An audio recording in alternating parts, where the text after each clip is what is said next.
defense computer protecting the entire planet has been invaded by an evolving and constantly mutating virus. Only one man, Colonel Scott O'Connor, has the courage to risk his life using an untested miracle weapon, the image transfer system.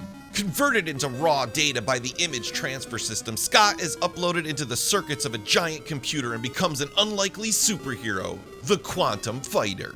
Kabuki Quantum Fighter is a single-player action platformer where your primary attack consists of hitting enemies with your hair. Even the manual states that this is a pretty unusual weapon, but apparently hair is very effective for close-in fighting. The controls in Kabuki Quantum Fighter are the standard B to attack and A to jump. As you advance, you'll notice small platforms which have handles on the bottom, and you can grab onto these platforms by jumping toward them. You're offered a surprising level of finesse while hanging from these platforms, and you'll be required to jump up, down, grab onto other platforms, and more in order to reach the end of the level. As you explore the 6 levels inside the computer, you'll encounter a variety of bizarre enemies like disembodied heads and skulls that spit fireballs, flying alligator jaws, and bulldogs with swords. Unbelievable.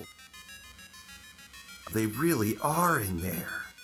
If you manage to headbang your way through each stage and defeat the boss, you'll usually be rewarded with a new weapon to use, like the fusion gun, which is short range but shoots in 3 directions, or the quantum bomb, which looks like a stick of dynamite and does what a stick of dynamite does.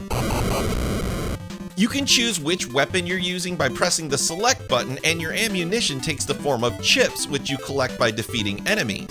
If you find yourself struggling with a boss fight, you can exchange your chips for health or vice versa by pausing the game and pressing up or down on the D-pad, which can quickly turn the tide of battle in your favor. This mutant virus doesn't wait for anyone, and you'll be racing against the clock in Kabuki Quantum Fighter, as this game does have a timer, and this comes into play especially during some of the tricky vertical platforming sections like this one where time expired as I was 1 step short of the exit.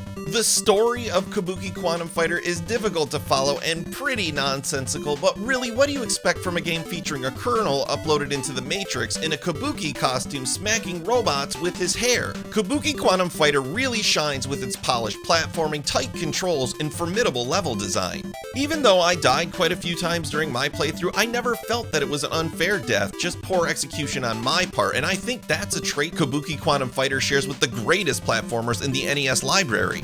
I distinctly remember receiving a copy of Kabuki Quantum Fighter as a gift when I was a kid, and one look at the cartridge left me with a feeling of bewildered disappointment because this can't possibly be good, right? Had my parents accidentally bought the wrong game, or maybe it just happened to fall into their shopping cart without them noticing? No one I knew at school had ever heard of this game, and it just looked weird. Kabuki Quantum Fighter? I didn't even play the game until weeks later during a bout of extreme boredom, but when I finally did, I quickly learned not to judge a game by its name. I'm not sure if Kabuki Quantum Fighter is as obscure as it once was, but it remains an exceptional platformer to this day and an excellent addition to any NES collection. I enthusiastically award Kabuki Quantum Fighter a Chevelure 4 out of 5.